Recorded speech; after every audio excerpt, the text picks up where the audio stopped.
ఎగువ ప్రాంతాల్లో కురిసిన భారీ వర్షాల ప్రభావంతో భద్రాచలం వద్ద గోదావరి ఉధృతంగా ప్రవహించింది. వరద నీరు దుమ్ముగూడెం మండలంలోని పలు గ్రామాల వ్యవసాయ భూముల్లోకి చేరడంతో వందలాది ఎకరాల్లో పంటలు దెబ్బతిన్నాయి. వరదలో కొట్టుకొచ్చిన చెత్త చెదారం భారీ దుంగలతో పొలాలు నిండిపోవడంతో రైతులు తీవ్ర ఇబ్బందులు ఎదుర్కొంటున్నారు. వరద తగ్గుముఖం పట్టిన తర్వాత వాటిని తొలగించే పనుల్లో రైతులు నిమగ్నమయ్యారు. వరద సమాచారం మా ప్రతినిధి రజనీకాంత్ అందిస్తారు. ప్రవాహం కొనసాగింది. ఈ కొనసాగిన నేపథ్యంలో భద్రాచలం నియోజకవర్గంలోని భద్రాచలం కావచ్చు, చర్ల మండలం, దుమ్ముగూడెం, వాజేడు, వెంకటాపురం, దాంతోపాటుగా పినపాక నియోజకవర్గం పినపాక, అశ్వాపురం, మనుగూరు, బూర్గంపాడు మండలాల్లో కూడా తీవ్ర పంట నష్టం కూడా మిగిల్చిందని చెప్పి గోదావరి వరదలు వాస్తవంగా తెలంగాణ ప్రాంతంలో ఎల్నినో ప్రభావం కారణంగా తెలంగాణ వ్యాప్తంగా కూడా వర్షాలు లేకపోవడం, ఎగువను కురిసిన భారీ వర్షాలు ఇటు మహారాష్ట్ర కావచ్చు, ఛత్తీస్గఢ్ రాష్ట్రాల్లో కురిసిన భారీ వర్షాల కారణంగా కూడా రైతాంగం మొత్తం కూడా పూర్తిగా ఇబ్బంది పడుతున్న పరిస్థితి ఉంది. రైతులు తమ పంట పొలంలో మాత్రం తీవ్ర ఇబ్బందులు ఎదుర్కొంటున్న పరిస్థితి. ప్రస్తుతం ఒక రైతు మనకు తూరుబాక గ్రామంలో తన పంట పొలంలో ఎన్ని ఎకరాలు సాగు చేశాడు, పత్తి పంట వేశాడు, పత్తి పంటలో ఏమున్నది అని తెలుసుకుంది. చెప్పండి, మీకు ఈ పత్తి పంట మీరు వేశారు, దాదాపు ఎన్ని ఎకరాలు వేశారు, ఇది ఏం జరిగింది? ఇప్పుడు వరద వచ్చిపోయిన తర్వాత ఈ వరదలో మీ పంట కూడా ఎక్కడ కనిపించట్లేదు, అసలు ఏమైంది? ఇది 3 ఎకరాలు వేసామండి పత్తి. ఇట్లా గోదావరి వస్తుందని మేము అసలు అనుకోలేదు. వర్షాలు లేవు అవి అనేటాలకు మేము ఇది సాగు చేసి పంట వేయటం జరిగింది. పంట వేసాక ఇలా గోదావరి వచ్చి మాకు తీరని నష్టం కలిగించింది. గోదావరి వచ్చి ఎన్ని రోజులు ఉంది? ఎంత పంట నష్టం జరిగే అవకాశాలు మీకు ఎకరా? మాదైతే 3 ఎకరాలు అండి. చుట్టుపక్కల మా బావాళ్ళు కూడా 2 ఎకరాలు, ఇంకా రైతులు అందరూ నష్టం కలిగించి మొత్తం ముంచేసి వెళ్ళిపోయిందండి. మొన్న వచ్చిందంటే ఒక రోజల్లా పూర్తిగా 24 గంటలు ఉంది. రాత్రి నుంచి తీయటం మొదలుపెట్టింది.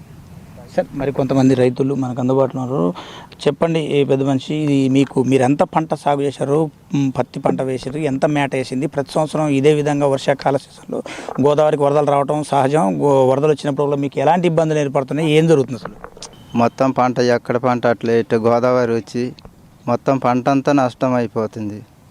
ఇప్పుడు ఆ చేతికి వచ్చిన పంట మనం ఏదైనా చేసుకోవాలన్నా కూడా అక్కడ చోట పోయి అప్పు తెచ్చుకోవటం, దానికి పెట్టుబడి పెట్టుకొని చేతికి వచ్చిన పంట మొత్తం నష్టం అయిపోతుంది. మరి ఆ నష్టానికి ఏదైనా గవర్నమెంట్ ఏదైనా సాయం చేస్తారని మేము కోరుకుంటున్నాం. మాకు పంట అంతా మొత్తం దగ్గర మనిషికి ఒక 3-4 ఎకరాలు వేసామండి. వేసినా కూడా ఆ పంట కూడా మొత్తం ఇంకా మళ్ళీ దాన్ని పంట మళ్ళీ విత్తనాలు తెచ్చి దీన్ని శుభ్రం చేసి మళ్ళీ పెట్టాలంటే చాలా టైం పట్టుద్ది. మళ్ళీ పక్కన పోయి ఒక రైతు దగ్గర పోయి మళ్ళీ బయట పోయి ఏదైనా అప్పు తెచ్చుకోవాలా, ఆ పంట మళ్ళీ మా చేతికి రావాలా. ఏదైనా గవర్నమెంట్ ఏదైనా మాకు సాయం చేయాలని కోరుకుంటుంది. 2022లో 21-22లో కూడా వరదలు ఈ స్థాయిలో వచ్చినాయి. అప్పుడు 71 అడుగులు కూడా వచ్చింది. అప్పుడు కూడా మీ పంటలన్నీ కూడా పూర్తి నష్టం. అప్పుడు నష్టపరిహారం వచ్చిందా? ఇప్పుడు ఏం కోరుతున్నారు ప్రభుత్వాన్ని? 2021లో వచ్చింది సార్, వచ్చింది కానీ ఈ గవర్నమెంట్ మాత్రం మాకు నష్టపరిహారం ఇయ్యలేదు.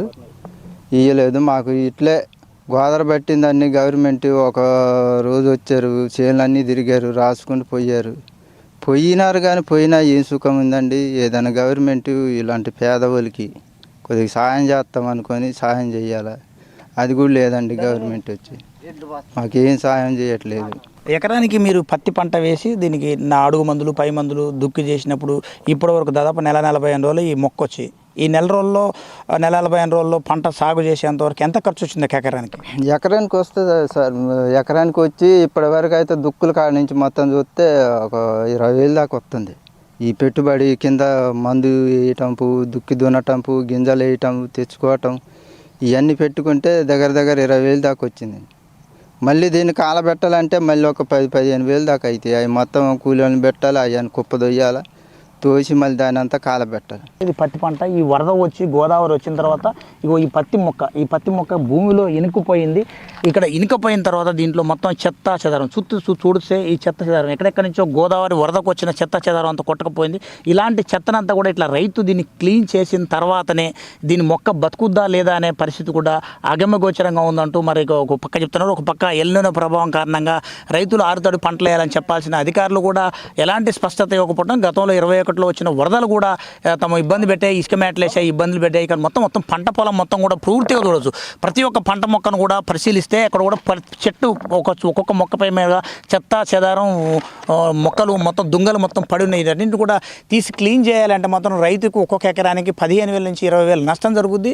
రైతులు కొంతమంది కౌలులో తీసుకున్న భూములు వ్యవసాయం చేసిన సాగు చేసిన భూములలో కూడా ఒక ఎకరానికి మొక్క దశ నుంచి మా విత్తనాలు పత్తి విత్తనం నాటిన కానించి పెంచి ఒక ఎకరన్న అడుగున్నర వచ్చేవారు అంటే నెలన్నర 15 రోజులు ఇప్పటివరకు సాగు చేసాం. నెలన్నరలో కూడా ఒక ఎకరానికి 20 నుంచి 25,000 రూపాయలకి ఎకరానికి పెట్టుబడులు కూడా పెట్టాం. ఈ పెట్టుబడితో పాటు అదనంగా ఇప్పుడు వచ్చిన వరదల వల్ల ఈ వరదల దెబ్బ కూడా ఇదంతా కకావికలం అయిపోయింది. పంటలు మొత్తం సర్వనాశనమైనని చెప్పవచ్చు. మరోపక్క ఈ భద్రాచలం నియోజకవర్గం కావచ్చు, పినపాక నియోజకవర్గం, దాని తర్వాత కింద ఉన్న ఏపీలో కూడా దాదాపు 10-15 నియోజకవర్గాల్లో కూడా ఇదే గోదావరి పరివాహక ప్రాంతాల్లో ఉన్న పంట పొలాలు పూర్తిగా కూడా వరదలు వచ్చిన సందర్భాల్లో మాత్రం పంటలకు మాత్రం తీవ్ర నష్టం వాటిల్తుంది. ఒక పక్క తెలంగాణ ప్రభుత్వం గతంలో 2021లో భారీ స్థాయిలో భద్రాచలంకు వరదలు వచ్చిన ఆ సందర్భంలో కూడా ఇసుక మేటలు వేసిన సందర్భంలో అధికారులు వచ్చారు, చూశారు, పరిశీలించి వెళ్ళారు. కానీ ఎలాంటి నష్టపరిహారం లేదు. ఇప్పటికైనా ఈసారి అయినా పంట నష్ట పరిహారం కంపల్సరిగా భద్రాచలం నియోజకవర్గం దుమ్ముగూడెం కావచ్చు, భద్రాచలం మండలానికి కావచ్చు, ఇటు చర్ల మండలానికి సంబంధించిన దాంతోపాటు పినపాక నియోజకవర్గంలో 3-4 మండలాల్లో కూడా పూర్తిగా పంట నష్టం పూర్తిగా వాటిల్లింది.